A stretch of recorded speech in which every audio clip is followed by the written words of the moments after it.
Just listen to that, guys. The sound of silence and birds and no wind. A rare commodity here in the UK. Now then, welcome to the Totally Awesome Fishing Show. I've got a target today. It's called Target Koi, the Koi Carp. Now, a lot of waters, day-ticket waters, do actually have Koi Carp in them, and some very big fish at times, you know, some really, really big fish. But I always want to catch any koi, and I want to show you some of the amazing colours that you can get with them. I'm down here at Angler's Paradise. It's one of the top places to get. They've actually got a big, huge lake here, a couple of islands in it, a pagoda, and they've got koi in here. I guess they must have been left alone for quite years. They're not massive, there's some big fish in there. I think they go to double figures, but that would be a rarity, I would think. But 4 or 5 pound average, maybe, you know, a nice sized fish. Now don't forget, guys, these are just carp, but they are ornamental carp. Anyway, let's get down there to my little setup and I'll run you through my rig. Okay, rod and reel, a regular Avon rod here. I'm going to be free lining for the moment, and I've got just a single hook to be about a size, I suppose it's quite large, it's a decent sized carp, about 6 there. Regular fixed spool reel, 6 pound line on it, and for bait I'm going to be using one of these things. Just a regular uncut loaf. I couldn't get white, they'd sold out, so I just got to use this one. But I'm going to supplement that, and I'm going to give this a try, because I haven't done this before, I have to say. Because I've got some, well, I've tried it, but not on the Koi Carp.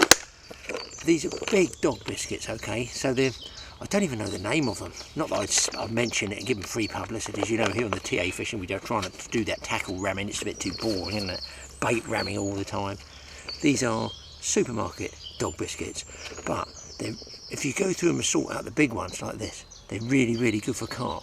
And even without soaking them, they're a little bit spongy. So that's good for small fish nibbling away. They can't break it down too quickly, so I use this more for, let's say, bigger carp, where there's a lot of small fish around. I don't want them to nibble it down. If I was using floating crust or regular chum mixer biscuits, they'll nibble it away. But this way, they're quite firm. I'm going to give it a try here. But my secret weapon, there's a sort of filmy, a scum film on the surface, which I've seen in the summer before. I don't know what it is, but it makes it difficult sometimes just to pick out your bait. So I'm going to be using some of my homemade Raptor oil, which is a fish oil, fish-based oil. I'm going to be using that, and I'm going to put it on crust, and hopefully that will disperse, A, attract the carp, but B, just as I put it on the surface, soak it in it first. It should disperse it, and maybe the fish might smell it, but also they certainly might be able to see it better. I'll show you what I mean. The main thing I find with sliced bread is that you can really only use the edge crust, because the middle, the slices, can be a bit pappy and soft. So uncut one like this is a nice wholemeal one, nice healthy wholemeal one. It's better breaking up with a pair of scissors. Just pop the scissors in, snip away like this, cut yourself out a section of the edge like this. You see that? Just open it up like a little door there. All this inside I just pinch up into fragments like this. You give them a sort of gentle squeeze. If you squeeze them too hard, they will sink. All these can be thrown in as an attractor.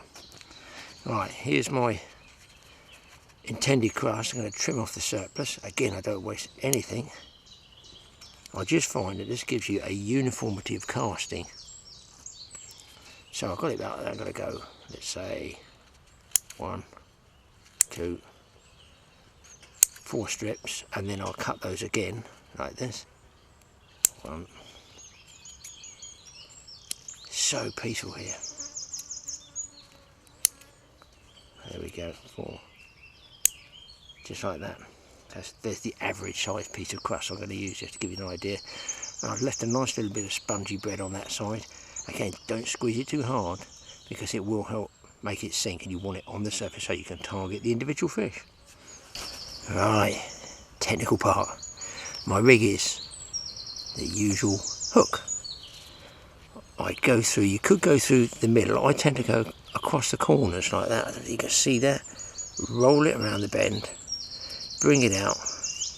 I've got the whole hook out there like that, and I'm just going to push the point in there. Just roll it gently. You can see Yes, they can see the black there of the hook, but that's nice and flat, and you can just make out there the hook point. So that should sit either way up on the surface. Should I see some carp here, I shall try and target them. But first, I'm going to dip this in my raptor oil. Now, the other way, that's why I'm here, I do this, get this, because I want to get... I've seen fish crews in here that have just the most bizarre colours ever. They're going to be spooky, so other anglers fishing over the back there. It's not some secret squirrel private place. You can book in at 6 here and have a week's holiday, take up the offers, if there's a winter off or something like that. Now, this is the harder dog biscuit. I'm going to go through there, I'm not going to soak these, roll it around quite deep, because I want to bury most of the hook, and push it in. I don't want to do this, I do not want to push it in here so that when I strike, the hook point goes into the bait. You want that hook loose, and that should sit on the surface just like that. And there's no small fish nibbling this away. So I can't remember what the make of these are, but they're really good. They're a sort of multitude of mixed dog biscuits, and you have to get these ones out and store them, which I've done. And you can soak them as well, make them softer, but they're quite pliable as it is. In fact, I'm going to break one open. Let's have a look. There we go. Ooh, they're quite tough. They're almost like a floating boilie. Hey, look, they just look like a boilie, the texture. Really good. But there, as I say, for a small rud nuisance fish. Right, get some of my oil and I'll dip it in, and I'm going to drop one on the surface and show you what it should do to this weird surface film. Okay, so I've got my piece of bread. Got my, look at that, purified raptor oil. DNA of 2 fish, 1 fresh, 1 sea, and nobody knows what it is except me. Even my best friends don't know. Hang on, Graeme, you haven't got any best friends. Any fish oil will probably do the same thing. I just use my own. I'm not going to buy some fancy old stuff out of the fish and tackle shop. I make my own. By the gallon. Dip it in once, that's all it is. Obviously keep a rag with it, because it's just a natural go off. Flies on me, you don't know what they could be. Always do the top up, and always put it where you don't lose it. Now I'm just going to, this is the sort of area, now I know there's koi carp in, and I'm going to lower it on the surface, and you will see it spread, and I feel that might A, attract the fish, and B, let them see it a little bit more. I'll show you what I mean if I can get it all set up for you. There you can see that little pool of oil, which I feel sure could actually help. I can see it through my polarising glasses, and that could be just a little bit that actually gets me that fish and turns one on. I've got some leftover bread when I was staying in Zig's Villa. I'm not going to waste it, I'm not going to waste it, I'm going to throw it in the water. I've seen them cruising all over the surface. Now there's another tip. Up on the other lakes, it's the middle of it, it's blazing hot today. A lot of the carp are just laying under the leaves. I've been around, I've spotted them, I can see them, the regular carp. But the kois, for some reason, are just right on the surface cruising around. It's like they like the surface. And you might not know this, but the koi carp was really bred in the Orient for, obviously, its markings, but not like we look at a fish like this from the side on, from looking from above, from ornamental pools, ponds, gardens, from a bridge. That's what the money comes into, and they're very, very expensive to buy. And depending on the market, I think they can make thousands of pounds on those markings if they've got a special type of black marking on the top, when viewed from above, not from the side. So hopefully we'll be able to show you some. There's various different types, and they're just plain light coloured ones. There's some dark ones, and there's some. I want to try and get one of those gold ones for you. So there you go, the history of the koi carp. It's viewed from above, from bridges, but boy, I tell you what, they scrap hard. And listen, a carp is a carp is a carp. Especially on a hot day, when everybody else is sitting around their bivvies asleep. At least this way, with a floater, and I feel floating baits is the way to go, you've got a good chance of picking a fish off and getting a little bit of action. I can see them cruising. I feel really stupid when they don't take. No, I just seen one come up. So, lid on the secret oil, and cast out, I feel.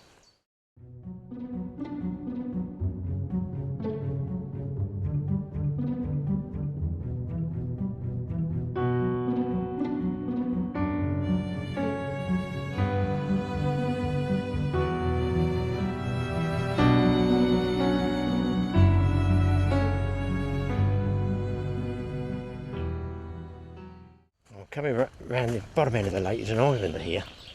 And there seems to be like a channel between the sunlight and the dark area there. Oh, there's a beauty up there, lovely markings, I can see what they mean. I've got to zoom in so if you guys can see this even from way back here. Let's get in there if we can. He's gone down. That's a bit unsociable, isn't it? We only want to take the photograph, for goodness sake. Just wander along a bit forward. The thing is, I can see him with polarising glasses.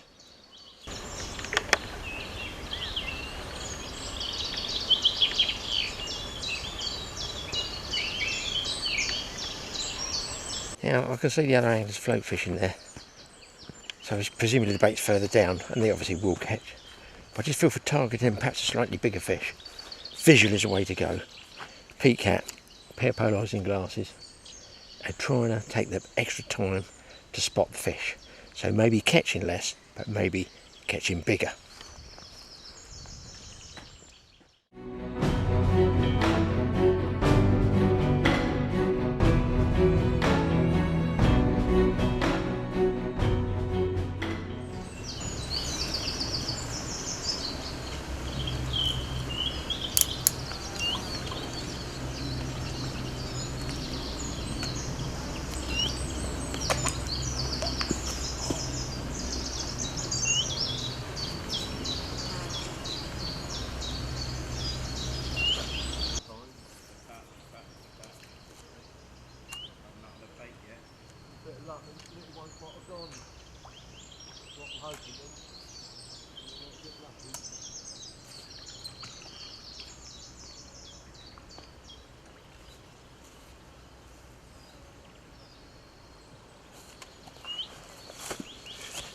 Well guys, I've seen a really big one out there. I think it's probably close to 10 pounds.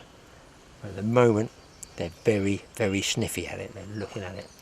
I don't think the other anglers have had one bite yet. It's a hot day, it's tough.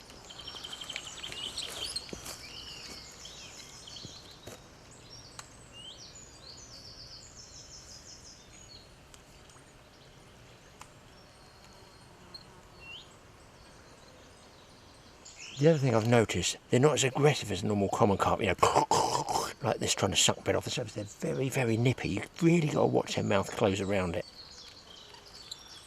Perseverance is the key.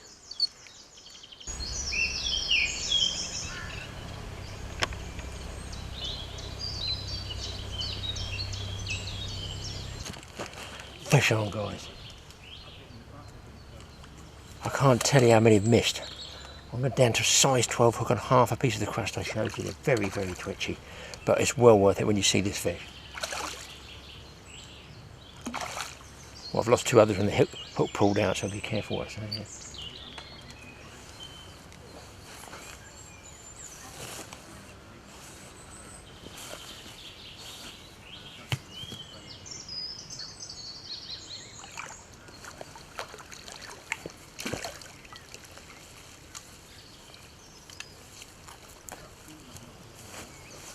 This is nothing short of bizarre.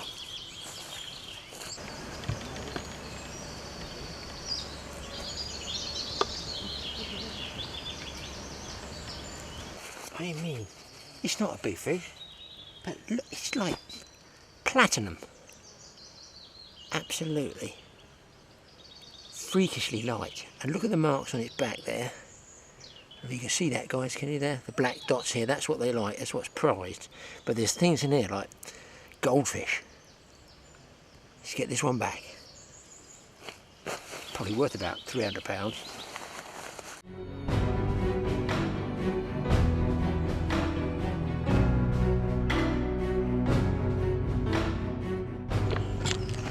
Well guys, hooked up.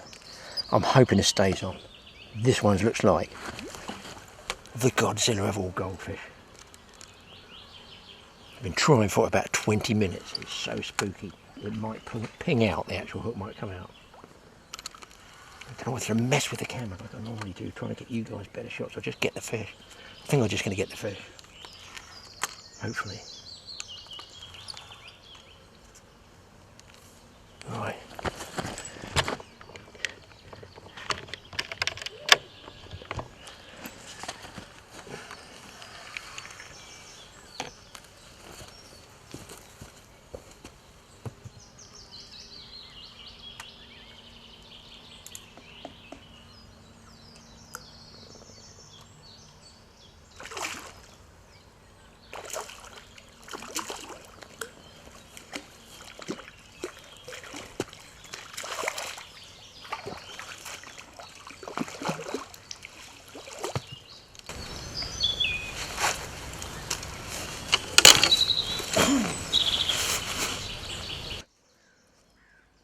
That's what they're looking for.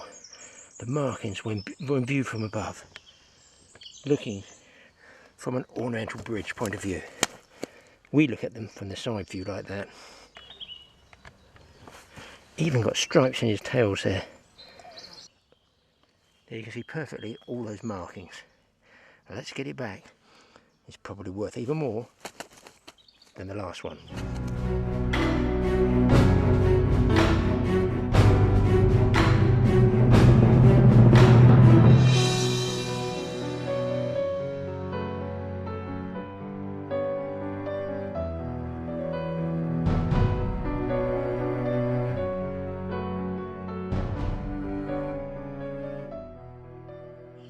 Now ordinarily I'll be trying to get you guys an action shot of a take, but I must have struck 50 times already just to get that fish. Missing them, changing the hook sizes. I've gone back up to about size 10 now. Got rid of the black hook, used a sort of stainless steely hook about it, so it buries in the bait a little bit better like that. Who knows, we should just keep fishing on.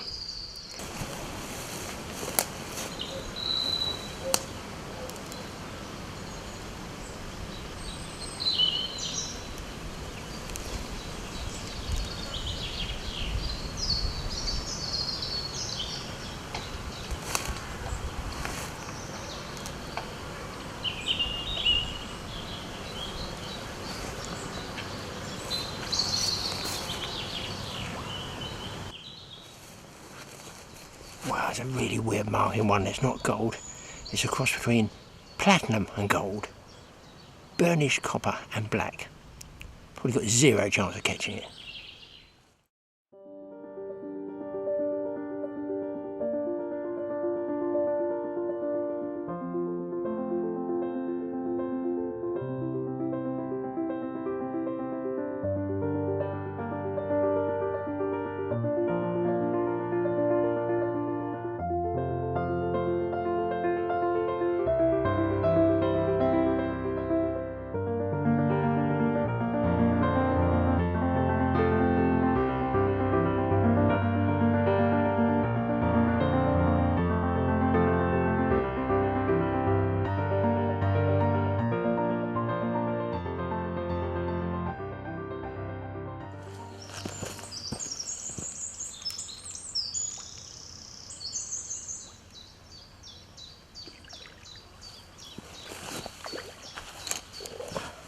I'm going to sit down for this one, guys.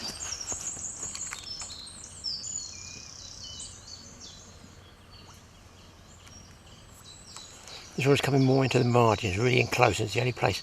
Out distance fishing, I can't seem to see their mouths closed, so I'm missing loads. So I fed closer in, and then I can watch their mouth shut, hopefully. This is a nice looking fish.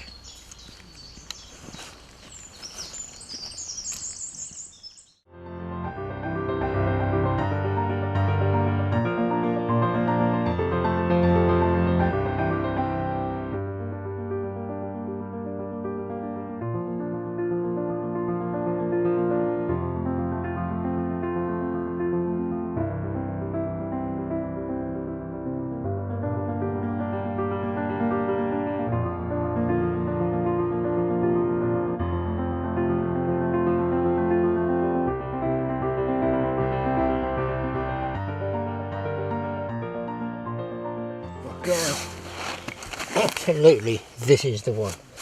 This is the one to close out with. It just came in really, really close.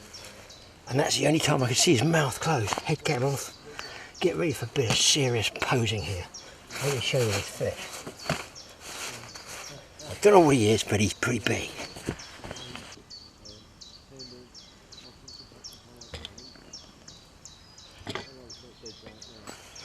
This fish can't be a million miles away from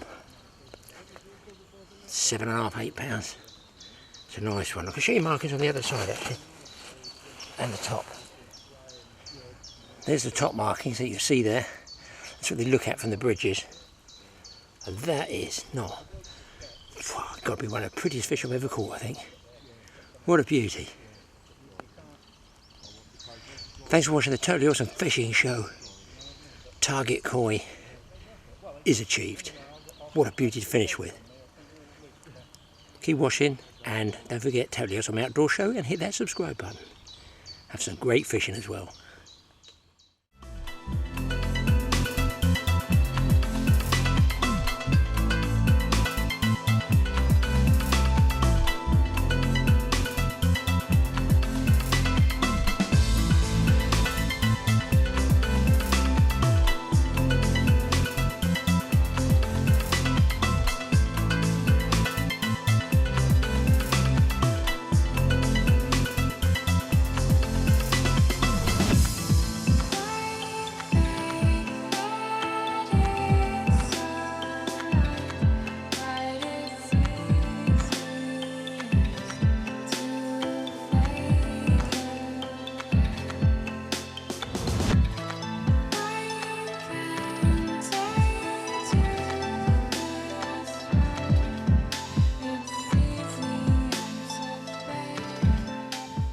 Hard to think what colour you could describe this one as.